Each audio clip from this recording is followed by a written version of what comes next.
know. This is so. I like slam dunk to take me to the hoop. My favorite play is the alley-oop. I like the pick and roll, I like the give and go. And it's basketball, bow wow, let's go. Voilà, mesdames et messieurs, bonsoir, bienvenue sur Temps Mort, vous le savez, tous les lundis, quand il est 21h, sur cette antenne. Sur STV, nous avons rendez-vous avec l'actualité de la balle orange au Cameroun. Allez, nous sortons fraîchement donc des éliminatoires de l'Afrobasket 2021 pour la première phase qui s'est déroulée du côté de Yaoundé. C'était donc le week-end dernier, donc on va dire, pas week-end dernier, forcément ça fait sensiblement un peu plus de 7 jours déjà aujourd'hui que Yaoundé a vibré donc au son et aux couleurs de ces qualifs pour l'Afrobasket 2021. Le Cameroun s'en sort avec 2 victoires sur ces 3 rencontres et perd la rencontre la plus importante d'ailleurs de cette première phase face à la Côte d'Ivoire. On y reviendra activement dans cette émission aujourd'hui. D'ailleurs, on écoutera le coach adjoint Souleymane Pepouna de cette équipe nationale qui évalue un petit peu les performances de ces joueurs lors de ces éliminatoires-là, l'un après l'autre. J'ai dit bien l'un après l'autre sur les 12 qui ont été sélectionnés. Donc on va dire que c'est une petite note qu'il donne un peu à chacun d'entre eux ce soir. Donc si vous êtes connectés, ou alors si jamais eux ils sont connectés, ils sauront exactement ce que leur coach pense d'eux à l'issue de cette compétition-là. En marche, donc on s'intéressera à la FENASCO A, particulièrement au basketball, avec cet événement qui se déroule, il faut le dire, du 25 mars au 3 avril prochain. Ce sera en Vomeka, en zone rurale. Donc c'est une grande première, raison pour laquelle nous allons avoir en ligne ce soir, d'ailleurs à l'entame de cette émission, le président de la FENASCO, M. Samuel Mandeng, qui nous dira un petit peu les raisons pour lesquelles ils sont allés finalement en zone rurale. On parlera également de la Basketball Africa League qui démarre donc au mois de mars prochain. Attention, cette compétition africaine qui s'installe nouvellement en partenariat entre la FIBA Afrique et la NBA s'annonce activement et le Cameroun est fortement représenté par une équipe de FAB qui, j'imagine, est en train de se préparer en ce moment. On en parlera aussi du 3e regroupement d'âmes qui s'est tenu ce week-end ici à Douala du côté du collège de La Salle.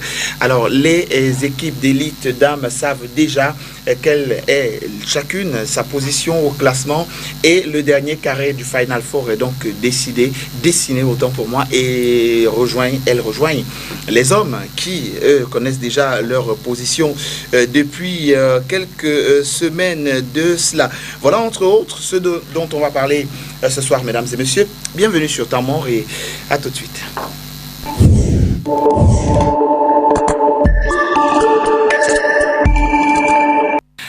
Deux invités, dont un manque encore à l'appel qui sera de notre dans un instant. Emmanuel Teu, coach de Étoile Sportive de Douala. Et sur le plateau ce soir, Serge Montan Mangaba. Monsieur Serge Montan Mangaba, désormais retraité. Il est coach adjoint à l'école de basket ici à Douala. Bonsoir Serge. Bonsoir Christian Romain. Bienvenue sur notre plateau encore. Bienvenue aux spectateurs et à moi aussi. Vous m'avez l'air fatigué? Non, pas du tout. C'est sûr, parce que la mienne, elle a commencé à 6h. Hein. Je me disais que la vôtre aussi a commencé à 6h. Avec le week-end serré qu'on a eu, oui. Le temps de récupération était vraiment court, mais ça va. Un week-end assez chaud, hein, où on a vu école de basket dans ces 2 sélections, dames et masculines, livrées 2 rencontres.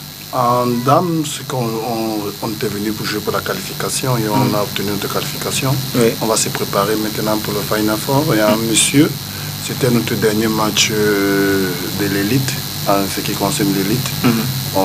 Maintenant, on attend le classement. C'était une rencontre avancée qui s'est finalement jouée en retard. Ça, effectivement, c'était une rencontre avancée qui s'est jouée en retard. Nous sommes déjà habitués avec le calendrier du championnat camerounais. L'essentiel, c'était de prendre cette victoire pour mobiliser le groupe après l'élimination pour le Final Four et la préparation de la Coupe du Cameroun, qui est la grande fête du basketball camerounais et que on espère vraiment va se préparer pour être dernier carré. Allez, on reviendra donc sur toute cette actualité-là dans un instant.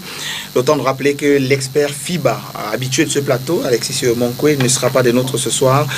Il a une vilaine grippe qui ne le laisse pas. Donc, il nous regarde, monsieur l'expert. Bon rétablissement à vous. Allez, nous allons lire ce communiqué, ou alors cette annonce qui nous vient de la COB, l'association des officiels de basketball du Cameroun, alors qui lance un concours ACOB Best Referee 2020 dès le 1er mars, donc depuis depuis avant-hier, 1er mars, un concours qui a débuté, je le disais, le 1er mars, donc qui durera 5 mois. Je préfère lire ça comme ça a été envoyé. Donc pendant 5 mois, la COB fera gagner un sifflet à 2 officiels techniques désignés dans 2 catégories, débutants d'une part et même régionaux et nationaux d'autre part. L'objectif donc de ce concours est de motiver les officiels techniques et même de booster le niveau de l'arbitrage au Cameroun. Donc la COB invite tous ceux-là qui voudraient pourquoi pas participer à ce jeu concours. Eh bien, vous savez ce qu'il y a à faire. Donc il faut simplement contacter le bureau de la COB.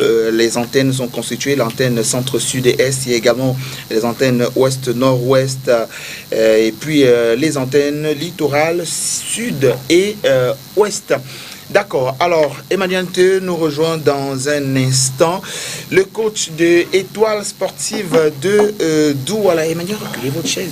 Mettez-vous à l'aise. Attention. Voilà. J'imagine que votre journée était assez difficile. Elle n'est même pas encore terminée. Ah ouais? Non. Un week-end chargé sur les terrains de basket. Un lundi qui commence, super chargé lui aussi. Ouais. Bienvenue sur ce plateau. Merci, bonsoir au grand frère Serge. Étoile Sportive qui était face à Mongozone ce week-end, ça a été évident face à une jeune équipe venue du département de Mongo. Ouais. En fait, je dirais le match a été compliqué parce que les joueurs ils sont venus avec la grosse tête.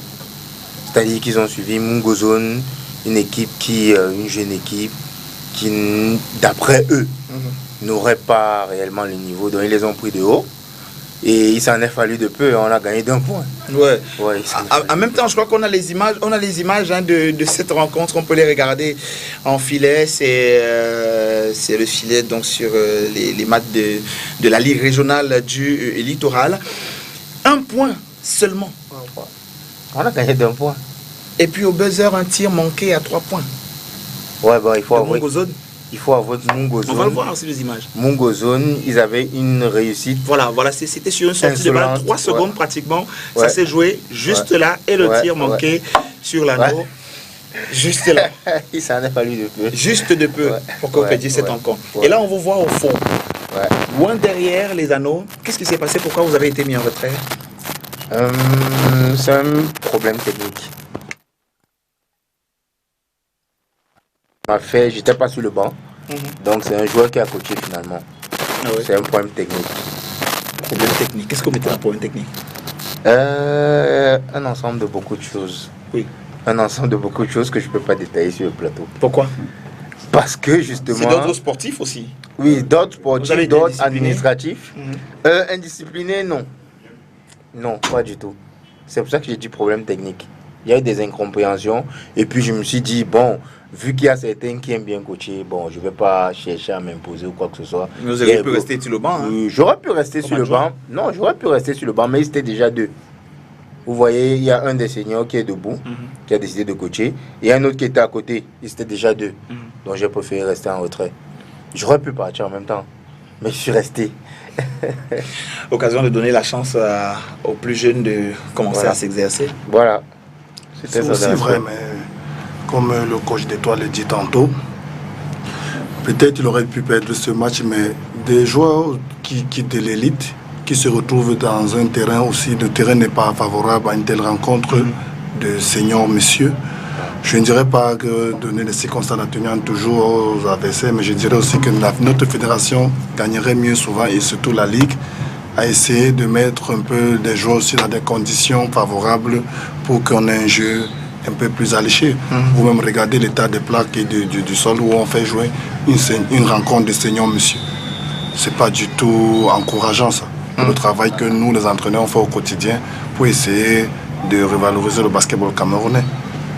Mais bon, vous parvenez à vous en sortir dessus, hein, je dois avouer que je ne dois pas me cacher derrière, parce que je vais dire si le terrain est mauvais, il est mauvais pour les 2 équipes, mais Mongozone, ils sont habitués à évoluer sur ce genre de terrain. Du coup, ils sont à l'aise. Ils avaient une réussite, je dis, insolente. Insolente. Ça se voit, hein. Voilà. C'est pas tous les jours comme ça, chez eux. Maintenant, de l'autre côté, les joueurs se plaignaient, surtout les shooters, se plaignaient, ça n'entrait pas, le terrain, la chaleur, et même le fait de se jeter pour défendre, tu vois. Ils ont l'habitude de jouer en indoor où c'est moins rugueux. Ouais. Alors les gars, ils ont peur de se blesser. On a du mal à Oui. vraiment se mouvoir. Hein. Oui, oui, Ils n'ont de pas peur. de repères. En fait, c'est qu'ils n'ont pas de repères sur de telles... Le terrain n'est pas tracé. Voilà, oui. Le terrain n'est pas tracé, donc du coup, il y avait constamment des gars qui avaient des pieds hors et tout ça. Ils n'ont pas l'habitude d'évoluer ce genre de terrain. Mais je dis, on ne doit pas se cacher derrière ces raisons. Les gars, ils les ont pris de haut. Et on a même été menés. On a été menés, on est revenu. On est revenu. Parce que le fait de prendre les joueurs de Mungo Zone de haut, ça s'explique par un simple constat. Hein. Vous venez, vous trouvez des gamins qui sont en train de courir dans tous les sens.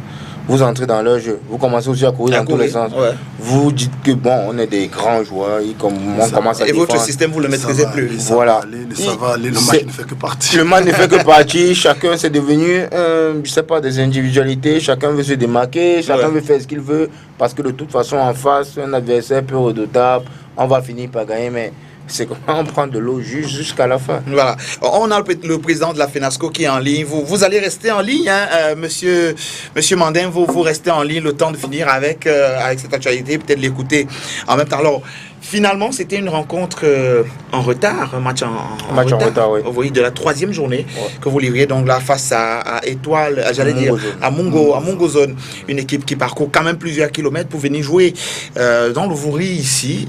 C'est pas évident en termes de moyens aussi à mettre sur pied pour réunir tous ces gamins là et venir jouer tous les week-ends comme ça. Félicitations donc à ce jeune groupe qui, au fil des semaines quand même, monte en puissance. Et en ligne, donc, nous avons Monsieur Mandeng, Samuel Robert. Bonsoir, Monsieur Mandeng. Bonsoir, Christian. Merci pour l'émission. Merci pour l'invitation.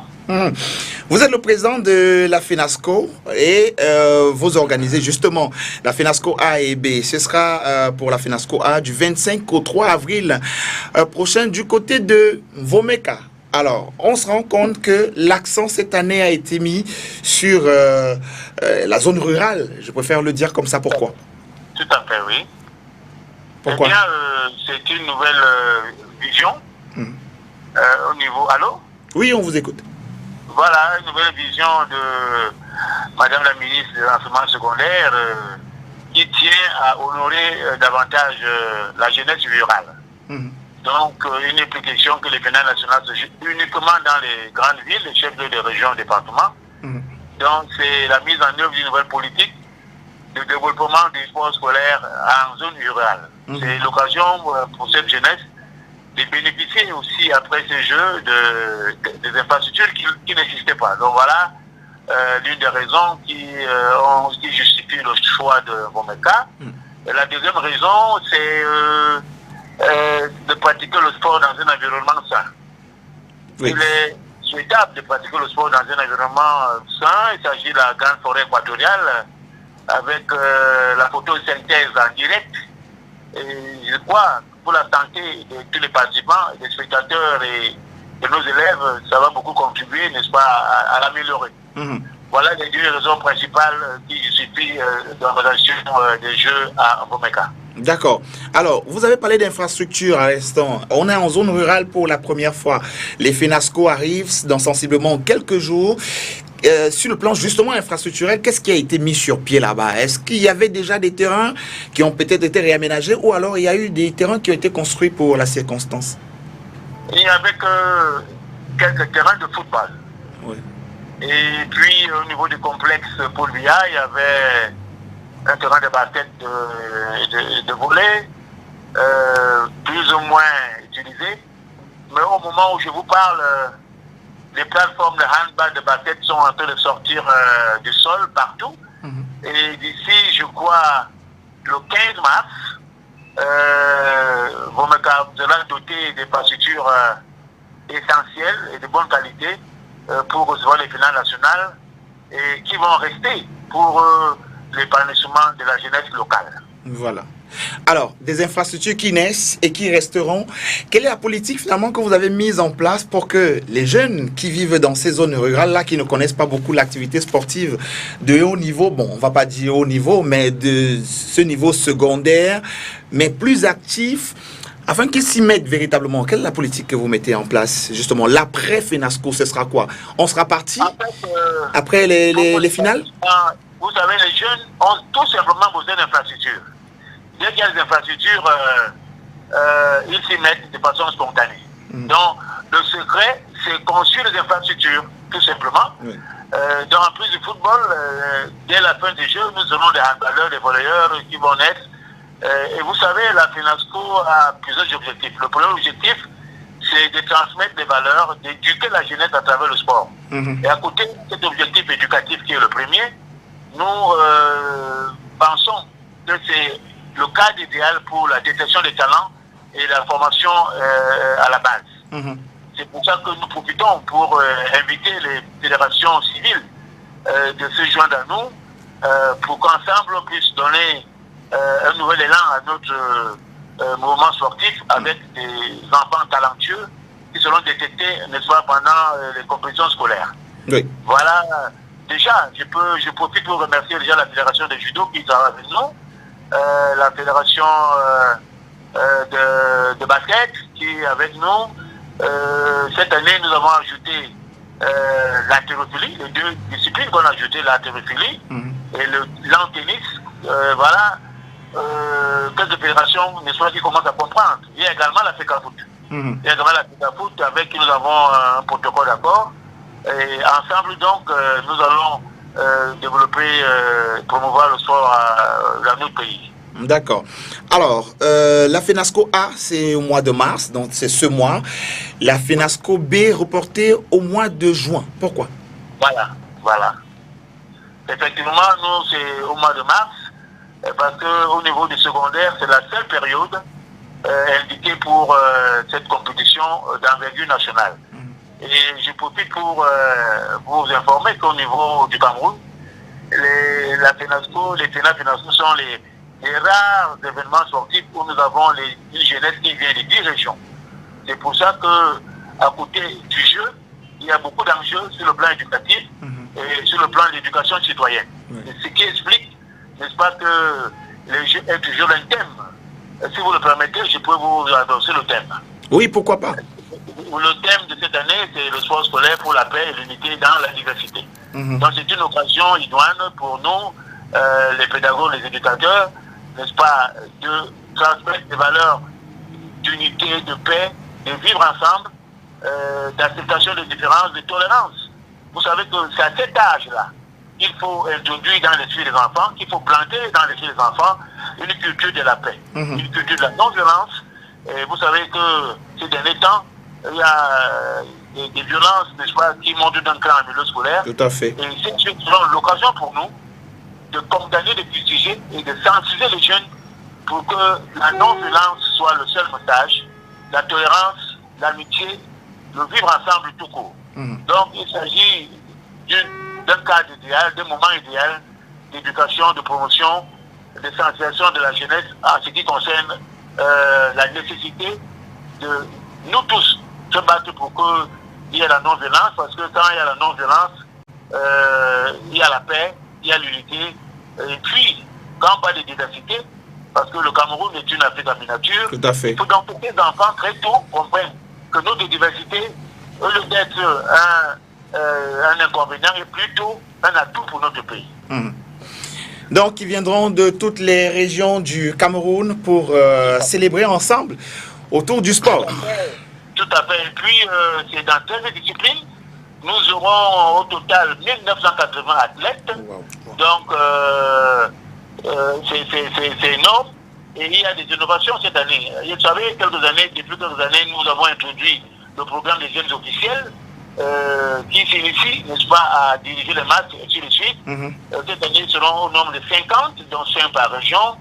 Et l'innovation cette année, c'est que nous aurons des jeunes reporters. Donc, pour nous, c'est également l'occasion d'initier les enfants au métier du sport. Vous constatez avec moi que la FENASCO est, n'est-ce pas, très avancé dans la vision, n'est-ce pas, de la promotion du sport dans notre pays. Ah ouais, ça c'est de très très bonnes nouvelles. En espérant donc que tout cela sera encadré par les professionnels, Monsieur Mandeng. Tout à fait, tout à fait, tout à fait. Par vous, les professionnels. Voilà. Allez, vous êtes encore au bureau, vous travaillez tard aujourd'hui. Beaucoup de courage et à très bientôt. On se retrouve en Vomeka. À votre disposition parce que la communauté nationale doit être au courant de ce qui se passe au niveau de la FENASCO. D'accord. Donc disons qu'on va se retrouver autour d'un vin bio en Vomeka le 25 mars prochain. Tout est bio là-bas. Je profite pour remercier les populations et les autorités de Vomeka, le sous-préfet, monsieur le maire, les autorités politiques qui sont vraiment d'un accueil, ils sont disponibles, ils sont pacificateurs. Vraiment, je vois, c'est tout à fait juste de les remercier. Voilà. D'accord. Allez, bonne suite, monsieur Mandeng, et à très bientôt. À très bientôt, Christian. Voilà. Le président de la FENASCO, donc, que nous avions en ligne il y a un instant, qui nous annonce quand même de très très belles nouvelles et même des, comment on va dire, des innovations dans la FENASCO. On va initier les jeunes au métier du sport. On parle de commentateur de match aujourd'hui. Alors, je remarque que vous n'étiez pas très d'accord quand il a dit il suffit de construire les infrastructures et voilà le reste, il va tout seul. Sans encadrement, les infrastructures n'auront pas sa place d'être. C'est parce que l'encadrement sera bien défini et bien approprié que l'enfant va apprendre les bases du sport et à la longue se retrouver dans des catégories supérieures. Mais c'est ça le problème, le dilemme de notre sport au Cameroun, c'est que les petites catégories sont marginalisées, voire inexistantes. Lisées à la limite. Alors, qu'est-ce que vous pensez qu'il faut mettre en place là maintenant, après les FENASCO? Il y a déjà les infrastructures qui sont existantes et d'autres qui sont en train d'être créées. Il faut mettre quoi véritablement en place pour que le sport décolle en milieu rural, qu'on ait des gars qui sortent un peu, excusez-moi de l'expression, d'un peu de la brousse pour émerger? Déjà, il faudrait que des encadreurs, former des encadreurs dans ces zones dites reculées. Là-bas. Parce que tant qu'il n'y a pas d'encadreur, l'enfant va s'amuser dans la cour. Il va faire le sport, comme on dit, le sport d'une soirée. Après, il va tout oublier. Alors que s'il y a un encadrement et des compétitions jeunes qui suivent l'encadrement, le jeune va quitter de la petite catégorie qu'il faisait dans sa petite région à une catégorie un peu supérieure et finalement se retrouver en ville. La preuve, c'est que si la FENASCO, les jeunes qui jouent la FENASCO aujourd'hui se retrouvaient à au DICIAD par exemple, ce serait l'idéal. Vous verrez que la majorité de ces jeunes qui vont jouer cette FENASCO, vous ne retrouverez aucun à DICIAD plus tard. Ça va se limiter là au FENASCO. Ils vont se limiter là et puis chacun va rentrer chez lui. Vous avez joué, vous, les FENASCO à une époque? Oui, je crois. Ça n'existait pas. Ça existait, c'était encore... Et à l'époque, on avait fait, je me rappelle, c'était qu'on avait construit le terrain de... C'était Bolova. Oui. On avait fait le terrain de la... Je crois, si vous appelez ça... J'ai déjà oublié, c'était tellement loin dans ma tête. Mais après la FENASCO de Bolova, nous sommes revenus. On a appris et on s'est retrouvés dans des catégories supérieures après. Parce qu'après, il y avait l'équipe nationale junior dont les sélections se sont passées dans ces compétitions de FENASCO. Donc au retour de là, le jeune qui est sorti meilleur à la FENASCO se retrouve dans un cocon là où il a des joueurs de son niveau un peu plus élevé. Il comprend que non, ce que je faisais hier, si je ne continue pas à travailler, je ne vais pas évoluer.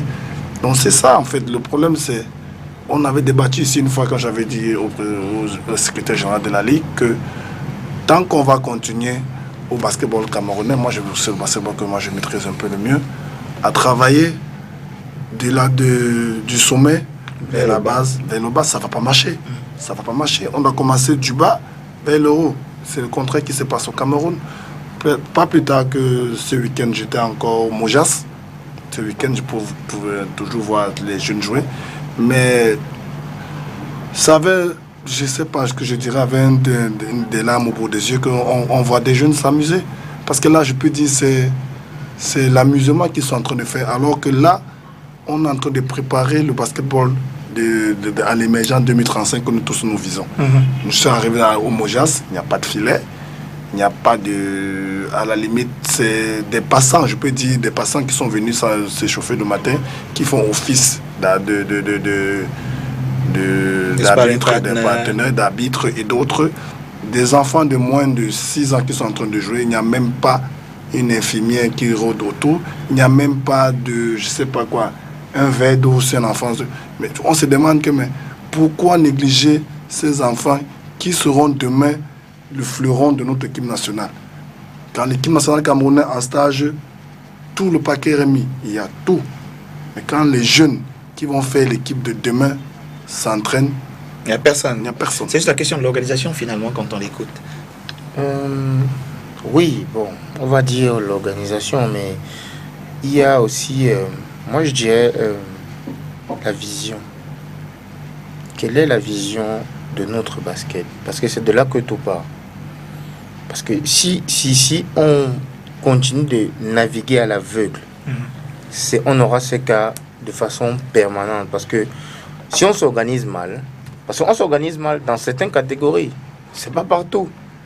Et c'est ce qu'il décriait.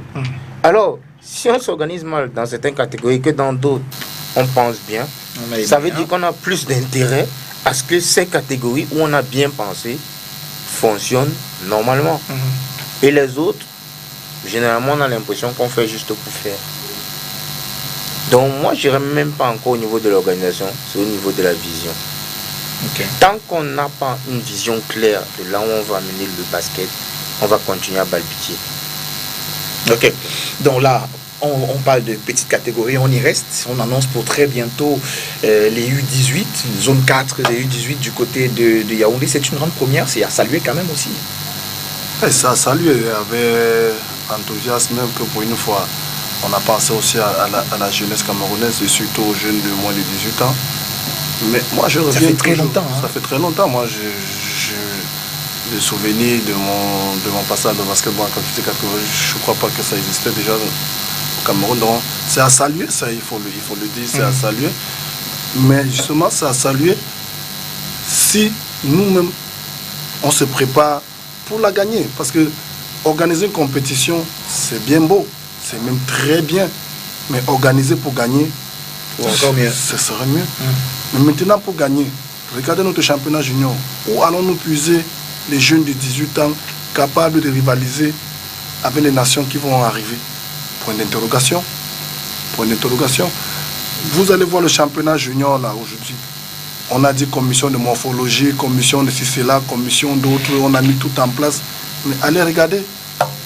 Je vous dis, je ne peux pas dire le pourcentage, mais il y a nombreux là qui n'ont même pas... C'est une catégorie de moins de 22 ans qui jouent au championnat junior au Cameroun. Wow. Ce n'est pas des juniors. Ils sont très peu de juniors qui jouent au Cameroun. Parce que justement, nous, on met toujours l'accent sur la gagne. Dans les petites catégories, l'accent doit être mis sur le travail, sur l'apprentissage. Nous, vous allez voir un coup, il va te dire, il faut que mon équipe gagne. Il faut que mon équipe gagne. Il va prendre les 23 ans, les 22 ans, il va mettre au stade, qui va jouer avec ses gamins, il va gagner le match. Et après, on regarde l'équipe nationale camerounaise de U18, inexistante. Mais attendons de voir de quoi cette équipe sera constituée. Mais du potentiel, on en a. On en a au Cameroun, sincèrement, du potentiel. Du côté de Yaoundé, où on a régulièrement fait des tours. Selon comme le championnat est organisé là-bas, on voit qu'il y a de l'émulation et il y a des compétitions pour ces jeunes-là. Douala aussi, qui est en train de se relever depuis cette saison, on se rend quand même compte que des gamins pour les U18, on peut en trouver, quitte à ce qu'on ne gagne pas. Mais je suis certain d'une chose, c'est que véritablement, ils auront leur mot à dire, ces enfants-là, pendant ces compétitions. En même temps, est-ce qu'on peut regarder le tableau c'est de FENASCO. Finalement, on va regarder. C'est FENASCO en rappelant qu'elles viennent toutes les régions, nord-ouest, sud-ouest, sont 1980 athlètes. Voilà, on regarde là, pour ce qui est de la catégorie garçons, les poules sont donc déjà constituées telles que vous pouvez le voir en ce moment. Donc le centre et le littoral qui sont mieux entraînés que les autres régions. Le nord aussi quand même qui a du potentiel, l'extrême nord où il y a du potentiel aussi. Le reste des régions, Monsieur, ça ne joue pas beaucoup. Là, on est en garçon. Est-ce que ça laisse des chances pour les autres régions, à part le centre, le littoral, où il y a vraiment des ligues qui fonctionnent? À l'ouest aussi, quand même, un peu. Voilà, à l'ouest, c'est quand même un peu avec des jeunes. En catégorie jeune. On va y revenir. On n'en est pas encore, monsieur, on n'en est pas encore là. En catégorie jeune, l'ouest et le nord. Le Grand Nord. Le Grand Nord. Faites gaffe, hein. Faites gaffe. Vous dites que les équipes de Douala, vraiment les statistiques, sur les 2 dernières éditions de Finasco, les équipes de Douala, qu'est-ce qu'elles ont fait? Du littoral. Qu'est-ce qu'elles Je ont ne crois fait? pas que nous sommes au podium. Non, du tout. Justement, on trouve qui? Le centre, le Grand Nord et l'ouest. Et l'ouest. En catégorie dames et messieurs. Pas seulement messieurs, je dis dames et messieurs. On a l'impression qu'on est préparé. Mais c'est juste que les autres n'ont pas la même visibilité que nous. Quand vous regardez une équipe en championnat d'élite comme Jumanto, ce sont des jeunes qui sont issus de Finasco et qui aujourd'hui ont failli être au Final Four. Oui. Ok. Il a fallu des peu. Hein. C'est l'équipe la plus jeune du championnat d'élite. Ils jouent un beau basket. Et ils jouent un très beau basket. Donc faites très attention quand vous dites le littoral est mieux préparé. En catégorie jeune, je doute fort. Honnêtement, je doute. En fait, ce qui manque des équipes comme dans ces régions, c'est, comme on a toujours dit, c'est la compétition. Si Jumento avait juste un championnat, ils arrivaient à jouer 4-5 matchs, je vous rassure, c'est au Final Four. Ils évoluent juste en regroupement. C'est juste la petite expérience là, du jeu, le petit fighting spirit de fin de match qui les manque.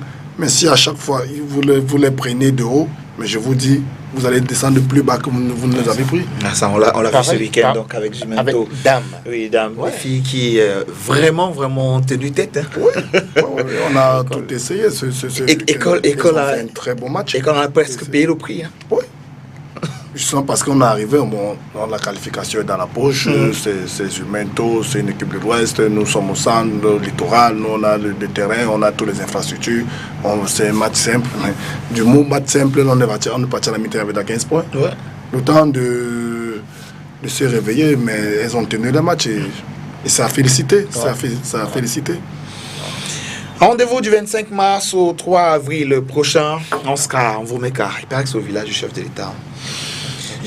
J'en connais qui ont visité les champs d'ananas il n'y a pas longtemps là-bas. Alors, on fera peut-être un tour, hein, Emmanuel, de ce côté. Maintenant, on va s'intéresser à la région du centre où ce week-end, donc, ça s'est joué dans cette région-là, samedi et dimanche. On va voir donc les résultats qui nous seront proposés là tout de suite dans la Ligue du Centre. Il y avait également la fin de la 3e journée jeune dans cette zone-là. Monsieur, si on peut avoir les résultats, juste les regarder. Ça s'est joué pour les jeunes du côté de Etoudi et à Balade. On les avait pourtant à l'antenne tout à l'heure, pas très réactifs derrière. Donc à Etoudi et en Balade, ça s'est joué des catégories jeunes, je le disais, et vous le voyez à l'instant, Onyx et Fusée et Pépinière et tout ça. Donc dans les catégories U12, U10, U16, U10, U16, garçons et filles. Donc elles se sont retrouvées. C'était la fin de la 3e journée. Et nous étions donc samedi. Les plus grands, ils ont joué dimanche sur le tableau qui suit. On va le voir à l'instant. Ça s'est également joué chez les plus grands du côté de Yaoundé, voilà, en U18 garçons, U18 filles en Ligue 2 et en Ligue 1 du côté de Yaoundé. Les résultats sont là en attendant le week-end prochain et la programmation justement du week-end prochain qui sortira forcément dans la semaine. Les équipes sont en préparation. Alors maintenant, on va s'intéresser à la Basketball Africa League, cette nouvelle ligue qui s'impose aujourd'hui et qui permettra, selon comme on nous le dit, aux jeunes, aux joueurs locaux, de pouvoir véritablement montrer de quoi ils sont capables. Grosse compétition quand même qui fera le tour de l'Afrique et qui démarre le 13 mars prochain, du 13 au 15. Ce sera du côté de Dakar Arena, comme nous le dit peut-être l'affiche qu'on va regarder, si vous voulez bien, de l'autre côté, donc du côté de Dakar Arena. Alors c'est en partenariat avec la NBA et la FIBA Afrique. L'opportunité d'avoir une compétition pareille, c'était attendu. Oui, c'était attendu et c'est salutaire même pour la sous-région. Mais moi, je reviens toujours sur notre championnat parce que Aller aujourd'hui à cette compétition, c'est tout bémol pour notre championnat et FAP, les jeunes de FAP, ils vont engranger beaucoup d'expérience.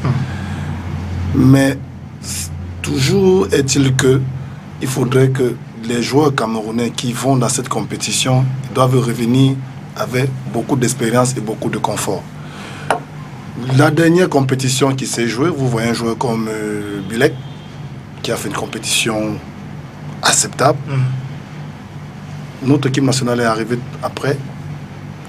Il ne figure même pas parmi le plus grand de notre équipe ne figure même pas dans la liste des 12. Pourquoi? Ça, c'est le staff peut-être qui nous le dira, peut-être puisque Pepso sera en ligne tout à l'heure, donc il nous le dira. Donc, moi, j'ai toujours dit, si on va aller dans cette compétition pour prendre les renforts, comme moi j'ai toujours dit, prendre des renforts qui vont porter l'équipe, qui vont porter le flambeau de l'équipe, et puis s'en aller et revenir après rejouer dans les mêmes circonstances, les mêmes terrains, et toujours dire que le basketball, que les joueurs camerounais n'ont pas de niveau, les joueurs camerounais ne peuvent pas jouer de haut niveau. Moi, je ne marche pas dessus. Je ne marche pas comme ça. Si c'est que c'est FAP, comme il dit, c'est FAP, c'est Comé, c'est Sommet, c'est que j'en passe, qui portent l'étendard de cette équipe jusqu'au bout, on sait qu'au retour, quand ils vont revenir, jouer avec les jeunes, avec d'autres équipes ici, vont se dire, si Sommet y est allé, si Comé y est allé, si tel y est allé, pourquoi pas moi? C'est ça le but de cette compétition. Mais quand vous me ramenez Rezendes et autres, quand ils vont finir de jouer et ils vont rentrer chez eux, qu'est-ce que le basketball camerounais, nous, du terroir, qu'est-ce que les jeunes auront appris? Qu'est-ce qu'ils auront glané, comme dans cette expérience? Absolument rien.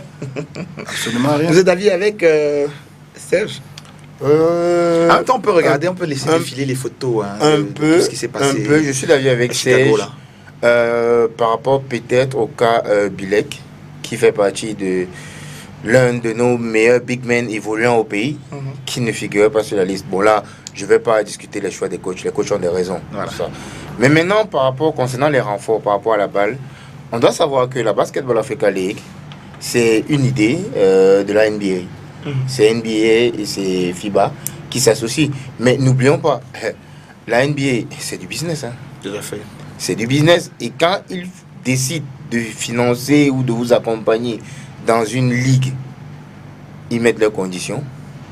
Et la condition, c'est qu'ils vous imposent des joueurs hors, comment on appelle ça? Bref, ils vous imposent des joueurs étrangers. Des joueurs étrangers, ça c'est vrai, ça c'est vrai. Ils vous imposent des joueurs étrangers. Il y a un quota. Dans le cahier des charges, ils ont imposé. C'est deux, je crois. Deux ou trois. Non, c'est deux extra-communautaires et deux communautaires, c'est-à-dire deux Africains, entre guillemets. Donc c'est quatre normalement. Wow. Ça veut dire deux Américains, si vous voulez, comme on en a l'habitude. Comme d'habitude. Voilà. Parmi les deux Africains, ça peut toujours être deux Camerounais. Ce n'est pas exclu.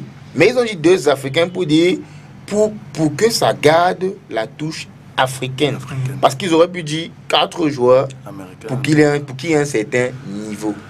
Oui. Parce que dans leur tête, ils se disent, c'est vrai, il y a du potentiel. Mais pour que ce soit vendable, il faut que ça ressemble à quelque chose. Il faut qu'il y ait un certain niveau de jeu.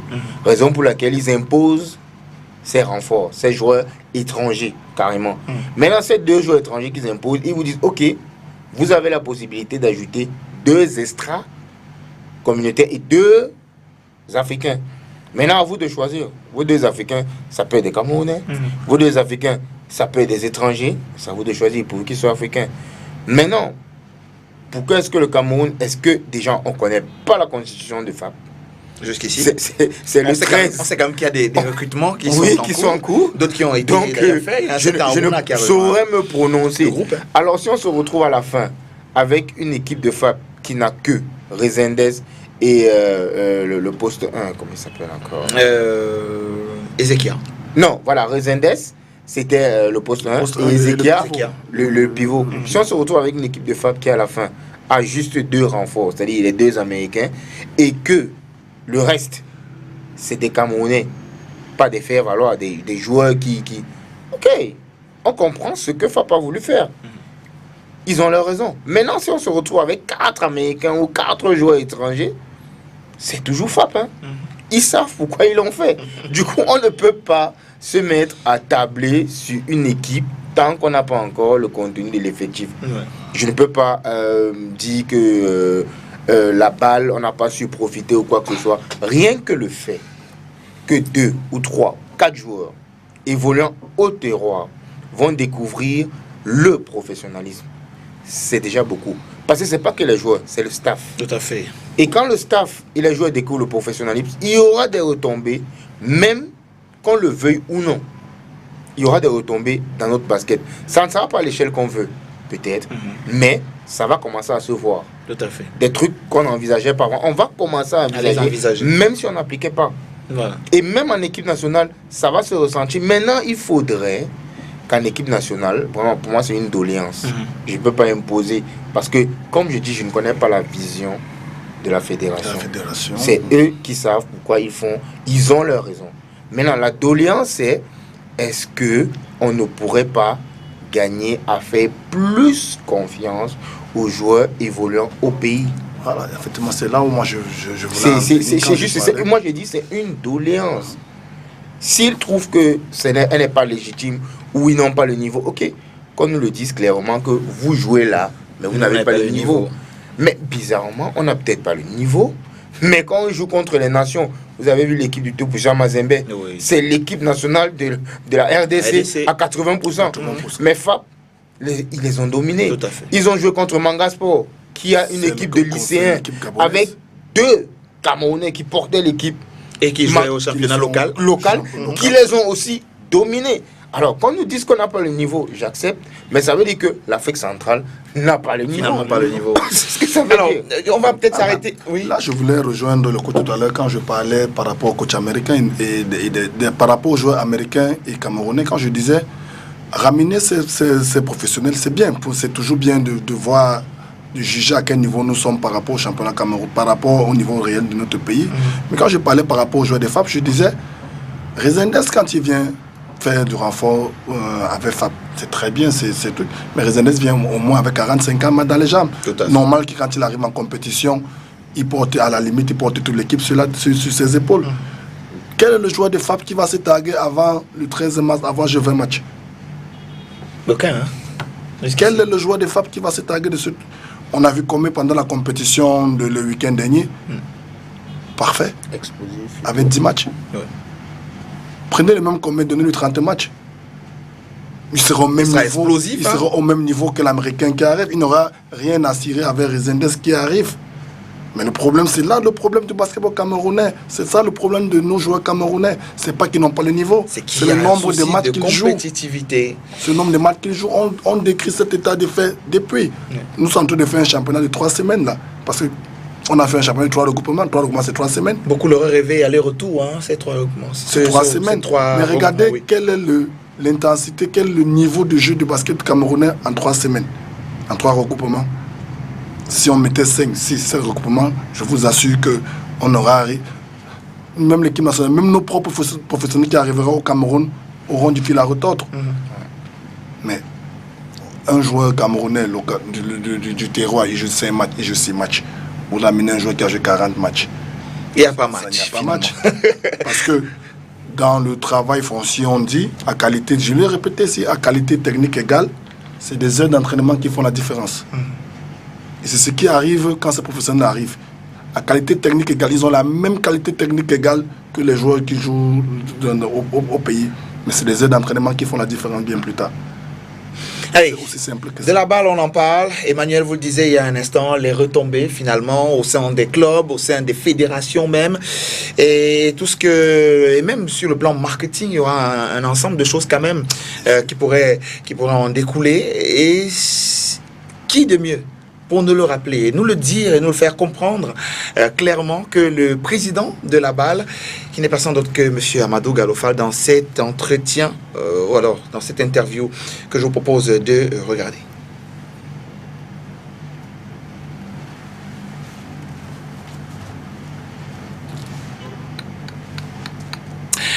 Amadou Gallo-Fall, donc ITV, BAL, président de la balle désormais. Lui qui était encore directeur général de FIBA Afrique il n'y a pas longtemps. Donc qui finalement est au poste de président de la balle, qui occupe donc ces hautes fonctions-là, qui a la lourde charge. NBA Afrique. Ah oui, NBA Afrique. NBA Afrique. Oh là, on a dit NBA Afrique. Amadou Galofal, c'était NBA. C'était NBA Afrique. Directeur général des NBA Afrique. Merci finalement. Allez, si finalement c'est Magneto, on peut ou pas?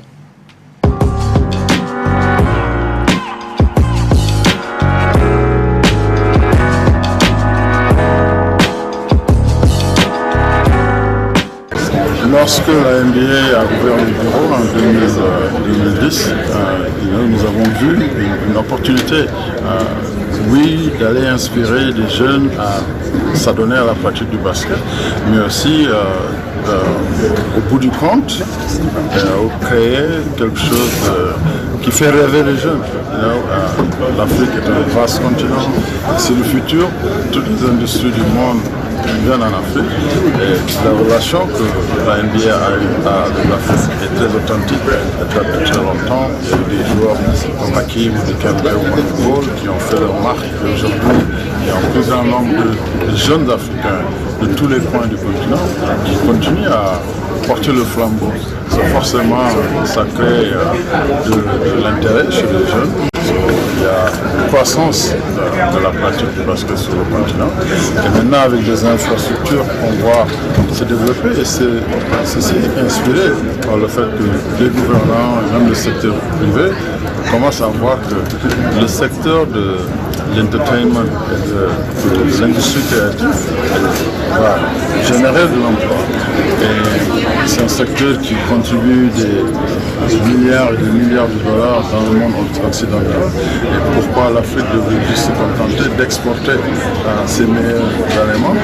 Et là, c'est une opportunité de faire quelque chose sur place, même si des éléments vont toujours aller jouer ailleurs, dans la NBA, certainement, mais aussi c'est un nouveau marché qui s'ouvre et qui est motivé par la promotion du talent africain d'abord, mais aussi on va attirer du talent qui va venir de partout. Motiver et même booster la promotion des talents africains qui vont probablement finir pour certains qui se sont démarqués dans les grands clubs européens parce qu'ils vont être scoutés, et d'autres peut-être en NBA, qui sait?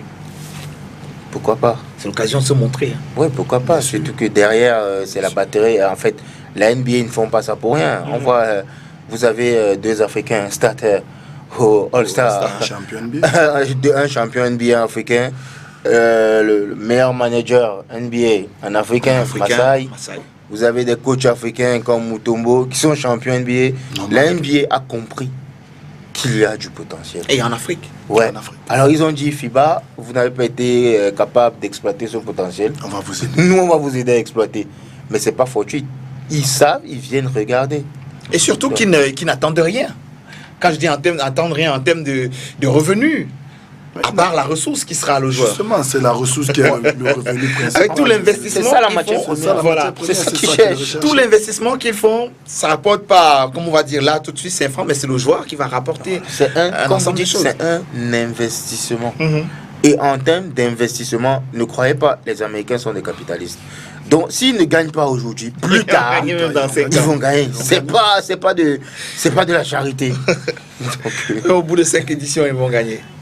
Anyway, on souhaite donc bon courage à FAP. La semaine prochaine, on aura l'occasion d'en savoir un peu plus sur la constitution de l'équipe de FAP qui, je le disais encore un instant, voit déjà certains étrangers arriver. Vous vous souvenez d'Aruna, le mec qui nous a mis... l'Ivoirien. L'Ivoirien qui nous a mis 40 points. 40 C'est points. combien de points? 39 je crois que son équipe est qualifiée aussi. Hein. Oui, mais Côte après... d'Ivoire. Ouais. Mais c'est les deals et des trades, parce que là, il a rejoint FAP. Ouais, il rejoint FAP déjà. Voilà. C'est déjà Je un savais, plus. je savais que c'était en backstage. Ouais. Bon, si c'est officiel, c'est parce que ça n'a pas encore été dit de façon Bon, officielle. C'est le mec de Nigelec, si je ne me trompe. C'est Nigelec, c'est Nigelec, c'est pas Côte d'Ivoire. Nigelec n'est pas qualifié. Oui, Nigelec n'est pas qualifié Ah ouais, du tout. ouais, Mec de Nigelec. Et souvenez-vous, après cette rencontre, je vais retrouver cette image. Il a été approché par les dirigeants du FAP tout de suite après, avant de quitter Yaoundé. Donc j'imagine que les négociations ont commencé à ce moment-là. Et vivement donc que le local soit très représenté. Espérant que ce sera le cas la semaine prochaine. On entrera dans cette tanière, savoir un peu plus si ce sera le même staff qui ira à la balle, parce que on a un peu la mauvaise manière parfois de briser un petit peu la dynamique qui a commencé. Et j'ai l'impression qu'il va se passer quelque chose. Moi, vraiment, je ne souhaite pas ça. Et je ne pense pas. J'ai l'impression qu'il C'est va se vrai passer quelque chose. on a malheureusement appris dans l'organigramme de FAP qui a l'illustre... Déjà en semaine, le coach Dame. Le Ban Dame a déjà... Oui, on va en parler. Il a été remplacé. On nous a fait comprendre que ça se passe comme ça. Dans l'institution FAP, c'est comme ça. Mais je ne pense pas qu'ils voudrions bouger en moins une semaine d'une compétition pareille. Le staff, c'est ça quand même difficile. On ne souhaite pas, vraiment on ne souhaite pas. Et voilà. Mais Allez. bon, impossible n'est pas camerounais. Oui, mais impossible n'est pas camerounais. Je vais bien vous prendre à ce mot-là, parce que Joel Embiid, justement camerounais, est allé au-delà de l'impossible, même en battant son propre record qui était de 46 points et qui en a mis 49 face à Atlanta. C'était le 25 février dernier, avec 14 rebonds à la clé. Monsieur Joel Embiid a explosé pratiquement lors de cette rencontre-là. Il sort d'une rencontre All-Star Game où il s'est encore montré, et à Atlanta il bat son record. Je vous propose de regarder les 49 points de Joel Embiid qui s'est vraiment amusé face à Atlanta le 25 février dernier.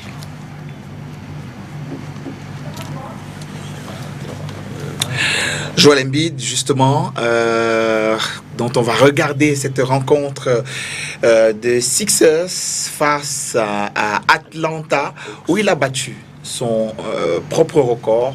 C'était le 25 février dernier. Je propose de regarder.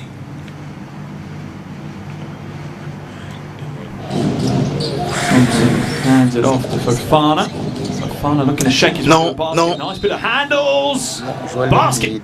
Non, on parle, messieurs, de Joel Embiid. Je crois que si vous avez classé aux éléments, vous devez normalement Le Palais des Sports. les retrouver là. On est au Palais des Sports. Attention. Bean taking Denton and having his way.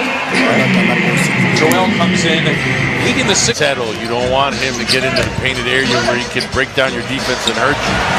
Nicely executed between Harrison and Bede, and Joel able to finish. Nice little. Him roll that often. How about the nice read? What is his strength? Defense wouldn't be one of them, but it's gotten a lot better. Joel Embiid, the tough catch and the tough two. Now he goes to the line looking for one more. And he's aggressive. Small here surrounding Embiid.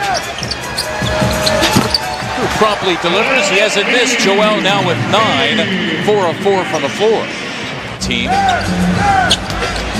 Embiid dealing with Bruno Fernando, who has come on. But no matter who it is or how you use that screen. Yep. Makes it harder for the defense.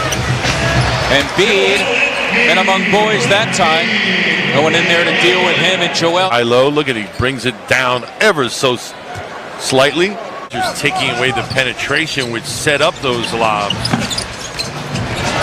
And Bede emphatically off the Richardson miss, turning garbage into gold. Joel now with 17 and counting.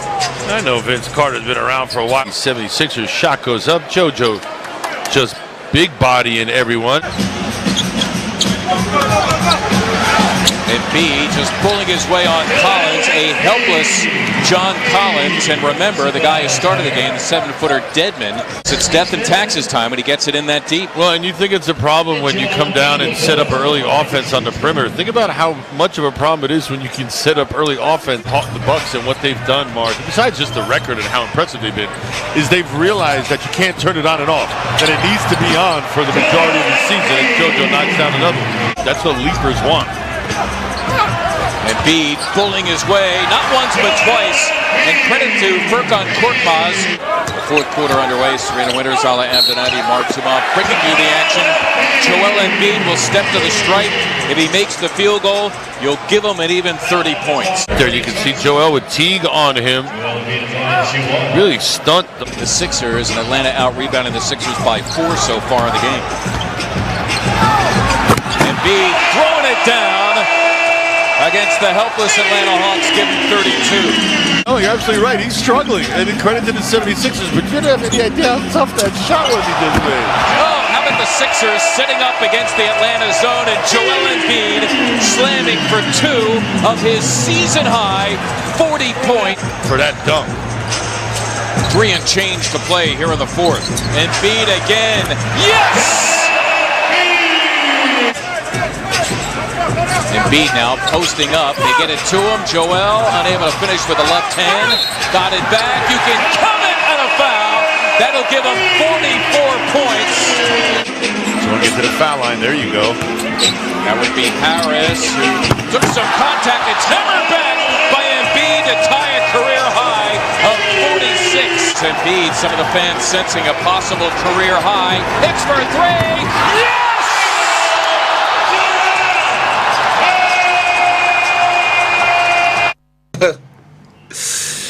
Joël qui danse, et sur ce tir à 3 points, justement, il bat son propre record. Donc, avant ce tir, il était à 46, qui était son record. Et juste là, à ce tir à 3 points, il passe à 49. Joël Embiid, messieurs, comment vous le trouvez? Est-ce qu'on a encore la phase du process? Non, non, pas fini, pas là. du tout. Le process, maintenant, je dirais, il a la phase de la gagne, de l'un des futurs champions NBA. Ça, c'est... Il est juste sur le rail, sur les bons rails. Le tout, c'est qu'il ne se blesse pas. S'il ne se blesse pas, ça aussi, on a eu peur un peu, hein, avec son épaule.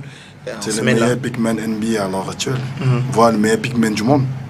Si c'est pas trop... Pour dire, regardez, c'est l'un des meilleurs.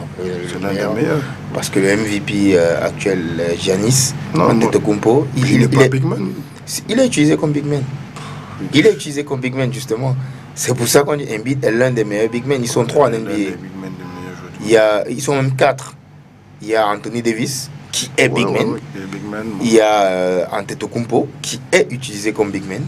Et Nikola Jokic, de Denver. Voilà. Et Joel Embiid. Ce sont les 4 big men de la NBA. Et Joel en fait partie. Maintenant, les classer, c'est un peu difficile. Mais une chose est sûre, c'est que s'il faut 3, Embiid est parmi les 3. Oui, tout à fait, bien sûr. Joel Embiid. Seulement, il faudrait qu'en termes de performance, qu'il devienne de plus en plus constant. Parce que mettre 49 points, comme Shaquille O'Neal et Charles Barkley lui avaient dit, il est capable de faire ça chaque soir. Il a le talent pour, il a le potentiel pour. Alors quand il ne fait pas chaque soir, c'est Hall of Fame. C'est Hall of Fame, c'est-à-dire... je parlais de qui là, Shaquille O'Neal, Sir Charles, ils lui ont dit tout cru. Arrête de blaguer, joue au basket.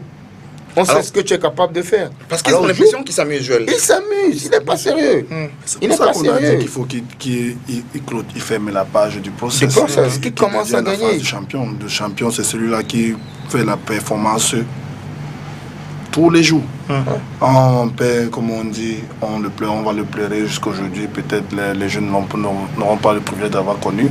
Quand vous avez un Kobe Bryant avec vous, vous comprenez vraiment ce qu'on appelle le travail. Le travail et la culture du champion. Le culte de la gagne. Le culte du champion, la culte de la gagne. Le record, il est battu tous les jours.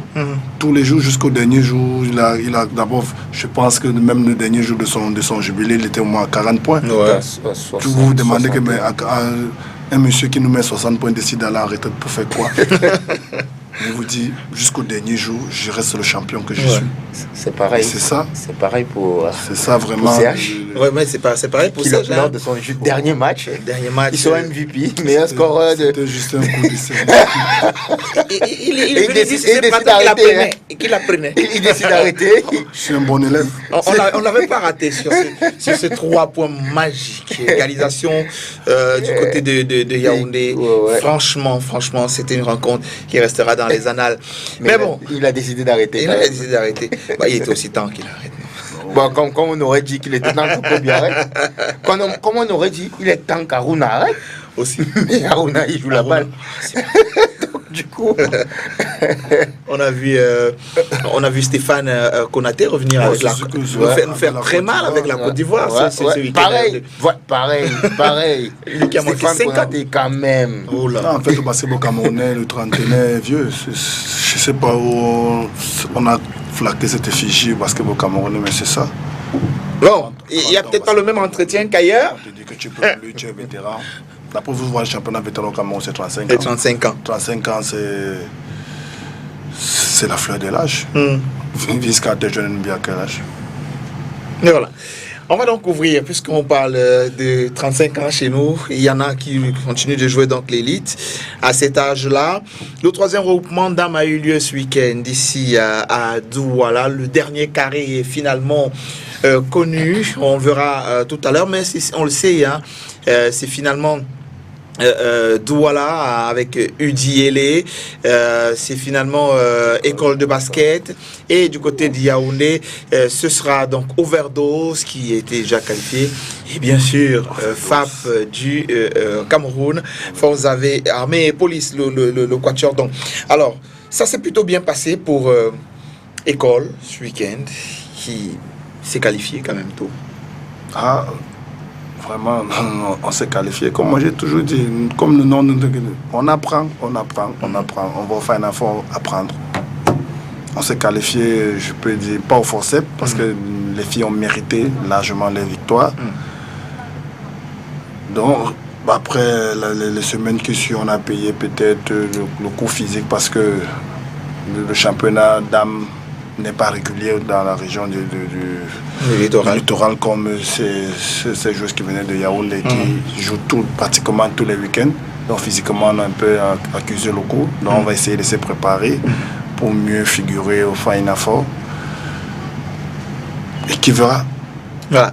Je vous propose d'écouter les coachs, quelques-uns de ceux qui ont accompagné les équipes d'âmes à partir du banc ce week-end, qui reviennent un petit peu sur les 3 journées de ce troisième regroupement, une forme de bilan de ce troisième regroupement dans cet élément. Et on va dire, contrairement à ce que les gens ont, c'est un bilan assez positif. Parce qu'il faut avoir vécu avec mon équipe toute la saison pour savoir pourquoi, du comment de notre non-qualification. Donc je suis assez fier des filles, surtout de l'ardeur et de la détermination qu'elles ont montré face à leurs aînés. Elles sont battues bec et ongle jusqu'à la fin du match. Malheureusement, l'expérience l'a apporté sur la jeunesse. Donc on va dire que ce n'est que partie remise. On va mûrir, on va travailler encore et à la coupe on va revenir justement pour essayer de renverser la tendance. Alors quand vous dites qu'il faut vivre de l'intérieur pour savoir ce qui se passe, qu'est-ce qui se passe dans le groupe?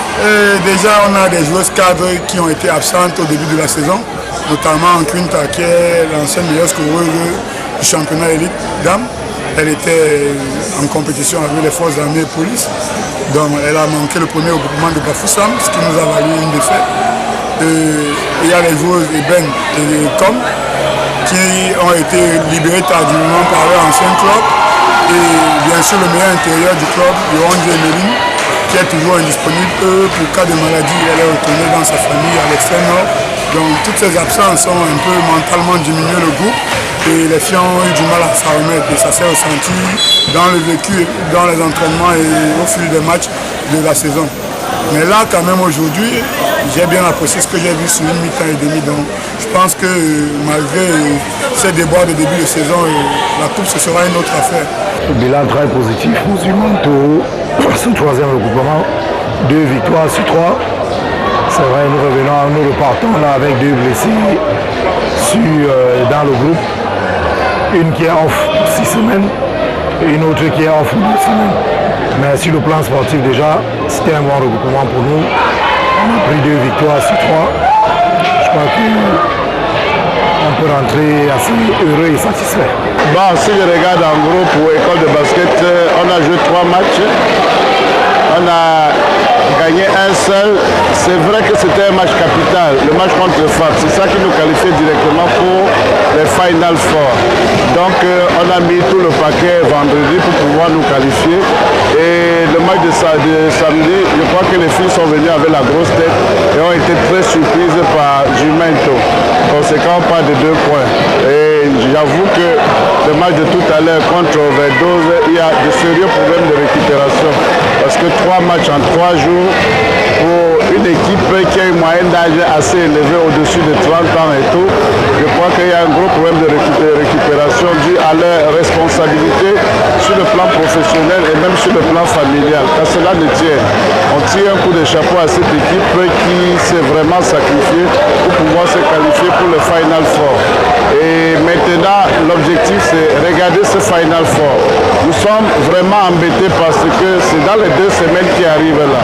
2 semaines pour nous, on estime que c'est trop juste et je ne sais pas pourquoi la fédération, même si elle a des engagements sur le plan international et tout, je crois que nous avons quand même suffisamment du temps jusqu'en août, pourquoi pas septembre, pour pouvoir clôturer notre saison dans les meilleures conditions possibles.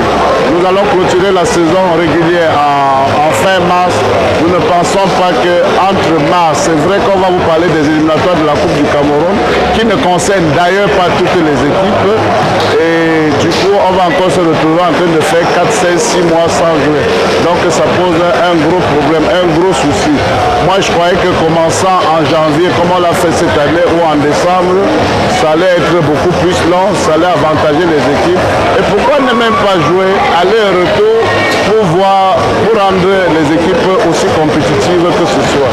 Parce que la formule de regroupement, c'est vrai, elle est une bonne formule, mais si on joue en aller-retour, je crois que les équipes, après la phase aller du premier regroupement, devraient se remettre en cause et essayer de voir quelles sont les stratégies adoptées pour la seconde phase.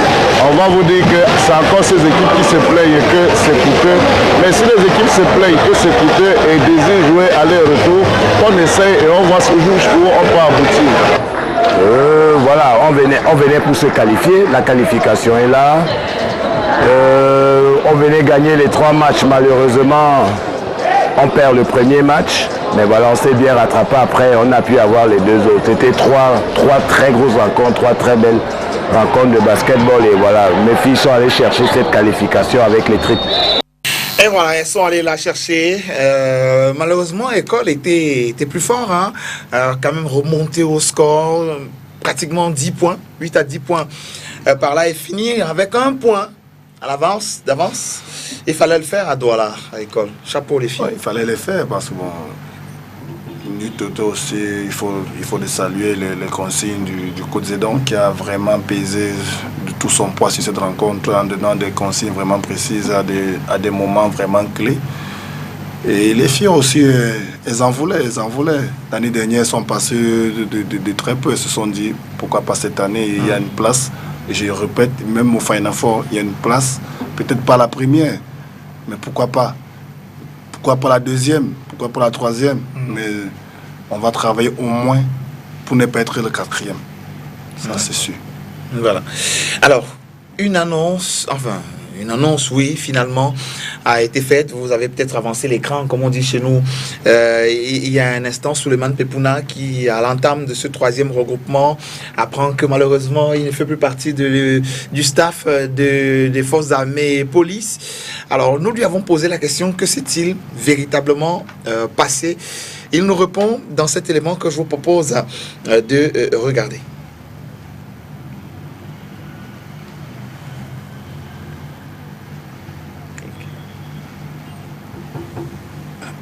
Une interview donc de Souleymane Pepouna, normalement qui devrait arriver, lui qui a été débarqué du bateau FAP alors qu'il conduisait cette équipe ici à Douala pour le Final Four. Nous l'avons pris en interview, Souleymane Pepouna, et il nous dit, il ne dit pas ce qui s'est passé parce qu'apparemment lui-même ne sait pas ce qui s'est passé, mais il nous dit comment il a accueilli ça. D'abord, nous avons une très belle équipe. Ça, c'est la première. Une équipe très belle, une équipe surtout avec des jeunes qui arrivent derrière, dont la relève est assurée. Et comment vous apprenez que vous ne faites plus partie de l'effectif de FAP Dame? Oui, je suis... Non, en fait, je suis désormais ancien entraîneur de FAP parce que depuis vendredi, je ne suis plus coach de FAP. Donc voilà, j'ai quand même tenu à terminer ce regroupement et pour laisser l'équipe dans une position saine. Parce que voilà, les FAP du Cameroun, c'est une tradition, c'est une grosse équipe. et il fallait mettre cette équipe au Final Four. Surtout laisser mon nom sauf dans cette histoire. Donc depuis le message Mindef de vendredi, j'ai été remplacé et je souhaite donc bon vent à mon remplaçant, M. Babi Simon. Alors, quelles sont les raisons pour lesquelles vous avez été remplacé? Est-ce que vous en savez quelque chose? Non, aucune raison, parce qu'on ne peut pas, aucune raison. Sur le plan sportif, j'ai tout fait. Sur le plan sportif, l'année dernière, on a commencé tard notre recrutement. On a tourné avec un effectif de 9 joueuses, mais on a quand même pu faire. On a été vice-champion de Cameroun, on a gagné la Coupe du Cameroun. Donc je crois que sur le plan sportif, c'est plutôt un bilan très positif. Maintenant le reste, voilà, c'est le chef, c'est les indiscrétions des chefs, donc je ne peux rien dire là-dessus. Mais sur le plan sportif, voilà, j'ai tout donné. J'ai essayé de rebâtir un peu une équipe conquérante. Il faut savoir, l'année dernière, nous avions perdu 6 joueuses majeures. Voilà, on a pu colmater, prendre des filles, et on a fait le résultat qui a été fait. Cette année, c'était beaucoup mieux. Le recrutement a été fait quand même à temps. On a un effectif de 16 joueuses qui peuvent jouer. Et voilà. Donc, je laisse une équipe très bien dans tous les compartiments. Et voilà, j'espère le meilleur pour cette équipe. Emmanuel, réaction? Bon. C'est pas toujours le métier de coach, c'est un métier ingrat. Ça, on le sait. À partir du jour où vous acceptez de tenir une équipe, où vous signez un peu votre travail de mort, parce que quand ça va bien, ce sont les joueurs. Quand ça va mal, c'est le coach. Bon, maintenant, ça nous amène à nous interroger, parce que le coach n'est pas, la fonction de coach n'est pas souvent jugée à sa bonne valeur au Cameroun. Parce que normalement, en pleine compétition, la déontologie ne voudrait pas qu'on débarque un coach comme ça. Si les coachs étaient peut-être protégés par un syndicat, je dis comme ça, ce genre de choses n'arriverait jamais. Même s'il avait fait de mauvais résultats. Je veux dire, il faut qu'on apprenne à respecter certaines choses. Le métier de coaching, il faut qu'on apprenne à le respecter. C'est difficile. C'est hyper difficile. Je peux comprendre, ils mettent les sous. Mais ils ont les résultats. Bon, ils mettent les sous pour avoir des résultats. Peut-être ils vont juger que ces résultats ne sont pas suffisants. Parce que, rappelez-vous, FAP est allé en Égypte. Ils n'ont pas fait une bonne prestation. Ils ont pris des déculottés. C'est vrai que c'était pas nul dans tous les sens. Mais peut-être l'organe fêtière a décidé, a jugé que, avec les moyens qu'ils mettent, ils auraient pu avoir de meilleurs résultats. Peut-être. Vraiment, on ne va pas entrer dans les secrets des dieux. Ils ont débarqué le coach. La seule chose que moi, j'apprécie pas, c'est la façon dont ça s'est passé. En pleine compétition, ils sont en train de voyager. Ils sont en train d'aller se qualifier. Et vous envoyez une note le premier jour de la compétition pour lui dire, lui qui s'est déjà déplacé, vous avez dû le faire avant qu'il ne parte. Mais il faut quand même relever que Souleymane Pepouna a terminé son regroupement malgré la note déjà qu'il avait débarqué depuis le vendredi. Donc normalement pour quelqu'un d'autre, je veux dire, si ça avait été moi, je ne serais même plus resté à Douala, ou alors j'aurais attendu les résultats dans un bar. C'est le professionnalisme. Excusez-moi, mais voilà, c'est ce que j'aimerais justement saluer, que le mec il a continué la compétition jusqu'au bout. C'est-à-dire que, comme on dit, quelle est l'expression je vais employer, oh là là, en clandestin. Non, le coach, pas juste en clandestin, c'est lui. Quand vous êtes un père de famille, vous n'allez pas sortir de votre propre maison comme ça. Parce que cette équipe de FAP, il a bâti, comme il a dit lui-même, il a bâti. Ce sont 6 filles. Il a bâti, même s'il s'en va aujourd'hui, les joueurs ne vont pas l'oublier, ça c'est sûr. Il a bâti, il a voulu terminer avec les filles là où il avait commencé, très haut. Il les a amenés au Final Four aujourd'hui. Bien heureux, celui qui va venir derrière, espère qu'il lui va continuer. Mais je veux redire, M. Pepouna Pepso, il a toujours été un passionné. Il a toujours été un passionné. Il n'aurait jamais lâché cette équipe, même si c'est qu'on on avait averti avant. Il allait dire, laissez-moi aller terminer mon boulot que j'ai commencé. C'est un passionné et j'applaudis ici, là, je sais qu'il va rebondir parce que si moi je suis assis sur cette chaise aujourd'hui, c'est grâce Je ne l'ai presque jamais dit, je peux le dire aujourd'hui là pour le remercier. C'est mon premier coach, c'est lui qui m'a mené au basketball. Ah oui? Oui. Ah, comme vous dites, vous ne l'avez jamais dit. Hein? Je ne l'ai jamais Ah, dit. moi, je l'ai jamais il su, le sait, hein. il le sait, c'est lui qui m'a mené au basketball. Il m'a pris je peux dire dans la rue, il m'a dit toi là, viens ici, donc, je vais faire de toi un homme et un basketteur. Me voici aujourd'hui assis ici, donc c'est pour remercier tout le travail. Je suis sûr que dans sa besace, il a plein de joueurs comme moi. Donc c'est un passionné et je sais qu'il va toujours rester au basketball. Toujours et toujours.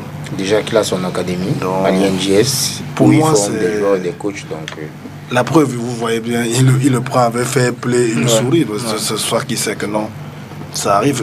Être coach, c'est un métier tellement, je ne veux pas dire ingrat, parce qu'on prend aussi du plaisir à s'asseoir. Il paraît que le club en a l'habitude. Oui, ça c'est la cuisine le interne. Le club en a l'habitude. Hein. Non, juste le relever comme ça au passage. Je ne sais pas quel objectif, quel est le plan d'action, quelle est la feuille de route qu'on lui a donnée bien avant. Peut-être qu'il ne l'a pas respecté, donc il n'y a que lui et l'instant dirigeant qui le sait. Mais ce que je dirais, c'est que quand on est entraîneur, le jour où on vous nomme entraîneur, c'est le même jour que vous partez. Donc tous les matins, si vous voulez être entraîneur de votre équipe, vous devez plutôt prendre la journée et essayer de la terminer en se disant que peut-être demain je ne serai plus là. Mais voilà. Alors on va regarder donc le tableau du Final Four en commençant donc chez les messieurs. Le tableau du Final Four en retour, en rappelant donc qu'il y a eu un match en retard qui s'est joué, un match avancé qui finalement était en retard, s'est joué ce week-end, mais qui n'a eu aucune incidence. Donc on a un coup de fil de François Enyege, alors que nous sommes en train de regarder en ce moment même ce tableau. Alors on le prend pas. Je ne sais pas, peut-être s'il appelle en ce moment, c'est peut-être pour qu'on le prenne. Non, s'il renvoie, je ne sais pas. François, si vous souhaitez qu'on vous prenne, vous relancez l'appel. Donc on a le Final Four dames. À l'instant, on sait c'est Overdose of Station, FAP de Yaoundé, École Basket de Douala, Université de Douala, qui iront donc du côté de Yaoundé. Il paraît que les dates sont même presque annoncées hier, du côté de Yaoundé pour la phase aller. Avec les dates sont annoncées, on parle. Quoi, du 13, oui, 14, on parle quand même du 13, 14, 15. Alors, on a un message de François Enyege, FAP éternel récidiviste.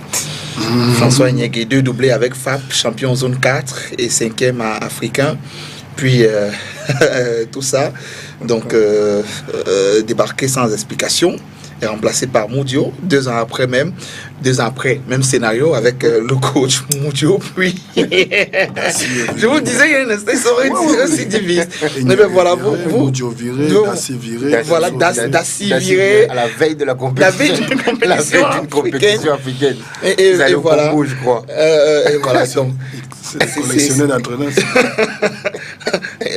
Ils ont l'art, hein, bon, on va pas dire d'humilier parce qu'on sait que c'est des grands messieurs. C'est là, ils sont costauds. Allez, on va finalement ouvrir. Drôle. On va ouvrir la page consacrée à l'équipe nationale du Cameroun maintenant, où Souleymane Pepouna, dont on parlait, était assistant de Monsieur Gilles Mbo, et du côté de Yaoundé a conduit cette équipe à la première phase des éliminatoires de l'Afro qui se déroulera au Rwanda en 2021. Et petite note, 2/3 du côté de Yaoundé, les 2 Guinéens ont été facilement battus et la Côte d'Ivoire nous a battus. On va peut-être regarder les extraits demain en même temps, hein, enfiler les extraits peut-être de la rencontre enfilée, je disais, de la rencontre Cameroun-Côte d'Ivoire. Serge, la Côte d'Ivoire nous a-t-elle piégé ce jour-là? Parce qu'on voit une Côte d'Ivoire qui n'a pas aligné le 5 face au Cameroun, était différent des 5 face aux autres. Guinées se sont amusés, ils ne sont pas passés au-dessus de 60 points, et face au Cameroun, ils vont pousser le bouchon. C'est une équipe qui s'est préparée, c'est comme ça qu'on s'est préparé pour une compétition. Quand ils venaient au Cameroun, ils savaient que le match qu'ils venaient jouer, c'était au Cameroun. Dans la limite, les 2 premiers matchs pour eux, c'était une mise en bouche. Et ça s'est démontré. On va peut-être baisser le son du reportage, hein, pour qu'on nous écoute en même temps. Oui. C'est une belle équipe, mais tout simplement, elle s'est préparée pour venir faire cette compétition. Elle s'est vraiment préparée. Ils avaient des plans de jeu vraiment déjà définis dès le départ. Ils ont brouillé les pistes durant les 2 premiers matchs pour nous présenter, je peux dire, une équipe un peu plus, un niveau beaucoup plus élevé contre nous. Mais on aurait dû gagner ce match en fait aussi. Mais on a pêché à quel niveau selon vous? La préparation. Oui, on a eu 3 jours. Il n'y a pas... Quand on regarde le déroulement du match, c'est la préparation. L'équipe était individuellement, on était bien parce que là, individuellement ça donnait, mais collectivement on n'arrivait même pas à aligner 4-5 passes. Donc on a manqué de cohésion. Le temps ne nous a pas permis d'avoir la cohésion, Emmanuel, pour pouvoir battre la Côte d'Ivoire. Non, je ne pense pas. Je n'accuserai pas le temps. Arrêtons de se cacher derrière les mauvaises excuses. J'ai vu ce match, j'ai débriefé ce match, j'ai décortiqué ce match.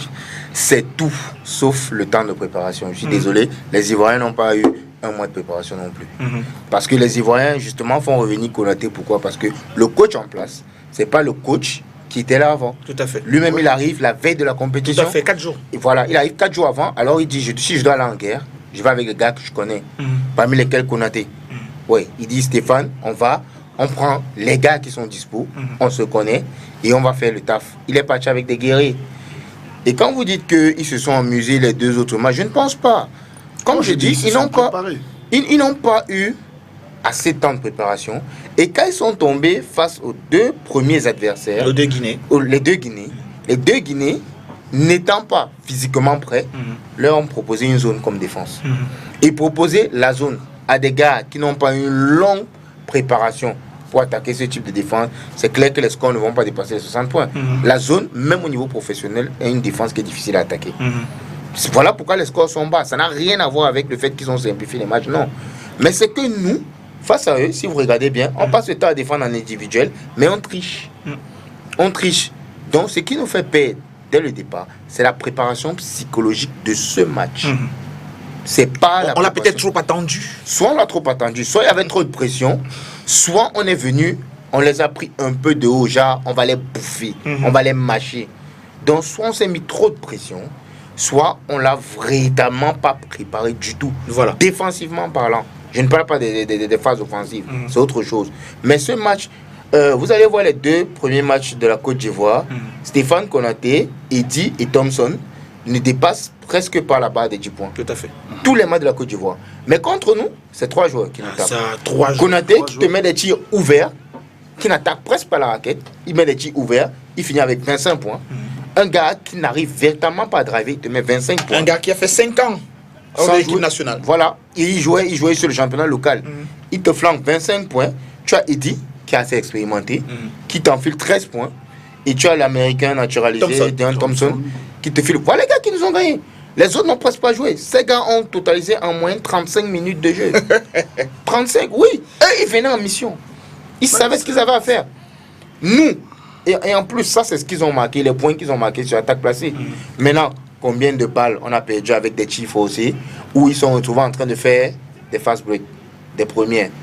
Ils nous ont plombé tout le premier quart en transition. Et ça, c'est le manque d'envie de ceux qui étaient au terrain. Ouais. Ils n'avaient pas envie.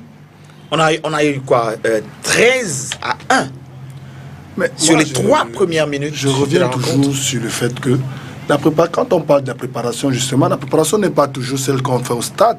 Il y a des préparations psychologiques, il y a des préparations, il y a des séances vidéo, il y a un peu de tout. Quand on voit le Cameroun jouer, on était juste en réaction. On n'était pas dans l'action. Alors que les Ivoiriens, ils nous ont proposé l'action. D'accord. Et nous, on a passé le temps à subir. On était en réaction. Voilà. Et dès qu'ils ont compris à un moment donné que la fatigue s'est installée, ils sont rentrés tout gaillardement en zone. Okay. Et la zone, c'est la défense la plus... difficile. Pas difficile comme le coach a dit, difficile à attaquer. Pourquoi? Parce que si collectivement, vous n'avez pas un vécu, si vous n'avez pas une certaine base de collectif, vous n'allez pas attaquer la zone. Mais voilà. Résultat, le Cameroun attaquait cette zone par des individualités. À un moment donné, c'était Aziz qui portait un peu le drapeau. Après, quand il est fatigué, mais à la longue... C'était les deuxièmes chances, en fait. Les deuxièmes chances. Alors, pour sortir de cette émission complètement, on va complètement éliminer l'extrait observateur. Je propose qu'on prenne l'extrait, l'ITV débrief de cette team. Souleymane Pepouna, justement, donne une note à chaque joueur. Moi, j'ai tenu à ce qu'il nous dise exactement ce qu'il a pensé de chaque joueur durant toute cette première phase. Écoutons-le dans cet extrait qui sera probablement le dernier. D'abord, nous avons une très belle équipe. Ça, c'est la première. Une équipe très belle, une équipe... surtout avec des jeunes qui arrivent derrière, dont la relève est assurée. Et voilà, on voulait gagner les 3 matchs. C'est vrai qu'on avait 3 matchs à notre portée. Mais le véritable problème qu'on a eu, c'est un peu le temps de préparation. Voilà, mais il faut s'y faire, parce qu'avec les périodes FIBA, on n'aura pas plus de 3 jours. Plus de 3 jours d'or. Essayer d'avoir les joueurs, le maximum de joueurs en forme et qui jouent dans leur championnat pendant ces fenêtres-là. Donc un sentiment, je vais dire, plutôt positif.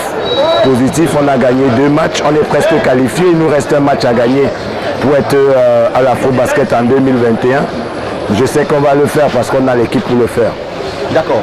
Alors justement, l'équipe pour le faire, est-ce que vous pensez que l'effectif que vous avez amené à Yaoundé, si on pouvait revenir joueur par joueur, je pourrais peut-être vous citer, revenir sur certains noms, et vous allez nous dire un petit peu la prestation de chacun d'entre eux lors de ces éliminatoires du côté de Yaoundé. Alors je vais peut-être commencer par Bokmis. Tiré à 3 points devant l'Éternel, l'une des raisons phares pour lesquelles il fait partie de cette équipe, sa prestation selon vous pendant cette première fenêtre sur les 3 matchs. Thierry Bogmis, moi je pense qu'il a fait un bon tournoi. Il nous a plutôt surpris sur un point qu'on ne connaissait pas. Il a beaucoup défendu. Il défendait sur des arrières vraiment sérieux. Surtout le match contre la Côte d'Ivoire, c'est pour ça un peu qu'il a perdu son adresse. Mais voilà, le travail qu'il faisait derrière était formidable. On a Dalamoto, c'est voilà, notre capitaine. Très bien sur les 2 premiers matchs, je crois que on l'a un peu trop utilisé. Parce que sur le dernier match, quand même, il n'est pas très bien sur la fin. Très bien sur la fin, c'est pour ça d'ailleurs qu'il fait une grosse partie du match sur le banc. Mais voilà, bon tournoi, bon capitaine, bon leader. Robert Songolo. Sur le 3e match, très bien. Mais sur les 2 premiers matchs, voilà, un peu hésitant, pas très agressif avec la balle à main.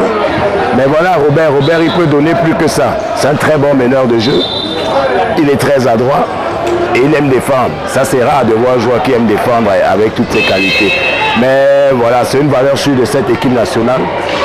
Et je vais dire, peut mieux faire.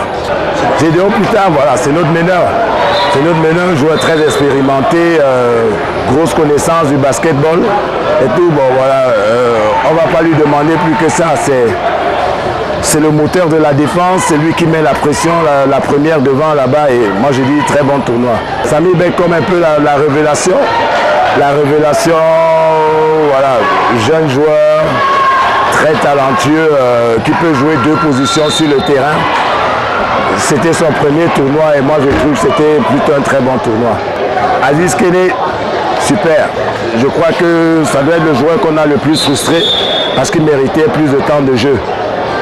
Sur la fin, tous ses passages étaient exceptionnels. Il a fait meilleur joueur du match, meilleure évaluation sur le premier match et voilà, tout le monde a vu. Aziz a énormément progressé depuis qu'il est professionnel. Et voilà, on l'a un peu frustré, je crois qu'il mérite plus de temps de jeu.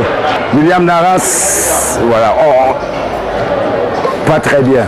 Très bien parce que voilà, vu le niveau et vu ses performances dans son club, on se disait voilà, il allait donner beaucoup plus à l'équipe nationale du Cameroun. Mais voilà, il a joué, c'était un bon groupe qui vivait bien ensemble. Lui n'était pas très bien, les autres ont un peu compensé. Qu'elle a été bien, on l'a mis. Donc voilà. Fayangé, très timoré, un peu déçu parce que voilà, il a tout. Il a le morphotype du basketteur de haut niveau. Mais voilà, il joue par à coup. On voudrait le voir rester un peu plus constant sur ses performances. Donc c'est un peu aussi notre déception. Ano Komet, parfait. C'est le meilleur joueur pour moi du tournoi. Pour un joueur local, voilà, on a vu, il a donné sa haie, sa vista, son intelligence et surtout son gros cœur, voilà, nous ont permis de sortir des situations difficiles. Revenir contre la Côte d'Ivoire sur un match qui était presque plié. Et voilà, très très bon tournoi, c'était notre meilleur. Benba, la grosse déception. Grosse déception parce qu'il peut donner plus. On sait tout ce que Ben peut donner, on sait. On sait tout ce que Ben peut donner. On attend beaucoup mieux. On attend un peu plus de lui. Voilà, il a fait un tournoi, mais on attend beaucoup plus. Donc je vais renchérir directement avec Kenneth Kadji. qui sont un peu, j'allais dire, les deux stars de l'équipe, qui, à mon avis, n'ont pas été à leur réel niveau. Surtout, véritablement, tirer cette équipe vers le haut. Ah, ils voulaient trop faire. Il voulait tout donner à son public, il jouait devant son public, ses amis, sa famille. Je crois qu'il a voulu trop faire. Et voilà, il n'est pas trop resté dans ses registres. Mais on connaît Kenneth. Kenneth, c'est le niveau NBA. C'est un joueur NBA, vous n'avez pas un joueur de 2m12 qui dribble la balle, qui peut shooter, qui peut poster, qui peut jouer carrément 4 positions sur le terrain. Donc voilà, je crois qu'il avait trop envie. Et il est un peu sorti de sa compétition. Jafet Kadi, lui, je ne sais pas comment dire, mais c'est un excellent joueur. Ceux qui l'ont vu à l'entraînement, c'est un arrière qui peut tout faire. Et je ne sais pas, il est trop resté dans sa coquille et n'a pas pu sortir. Il n'a pas pu donner tout ce qu'il aimait. Moi, je vous dis, je suis un entraîneur. Jafet Kadi, il faudra compter sur lui dans le futur. Très, très bon arrière. Mais voilà, peut-être c'était la première fois qu'il venait, qu'il était appelé et voilà, il s'est enfermé dans une coquille. Nous, on n'a pas pu casser cette coquille-là. Et voilà, donc c'est sur ce que nous allons mettre un terme à cette émission. Monsieur, je vous vois très déçu de tout cela en rappelant que Kenneth Kadji a perdu son poste dans son ancien club. Quand il est venu ici, donc il a pu s'entendre avec son club qui malheureusement voulait pas le laisser partir, mais résiliation à l'amiable donc du contrat. Il a rebondi 24 heures plus tard, il est reparti du côté de la Turquie, Télécom. Bon vent donc au lieu indomptable, Kenneth Kadji. Allez, messieurs, on va se dire à lundi. Merci d'être venus ce soir. Merci à vous. Allez, bonne nuit à vous. Chers téléspectateurs, c'était du 3x3 ce soir.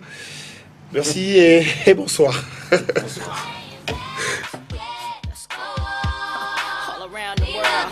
Y'all know this is so. I like slam dunk to take me to the hoop. My favorite play is the alley-oop. I like the pick and roll. I like the give and go. And it's basketball. Bow wow, let's go. Let's go. All around the world. Y'all know this is so. I like slam dunk to take me to the hoop. My favorite play is the alley-oop. I like the pick and roll. I like the give and go. And it's basketball. Bow wow, let's go.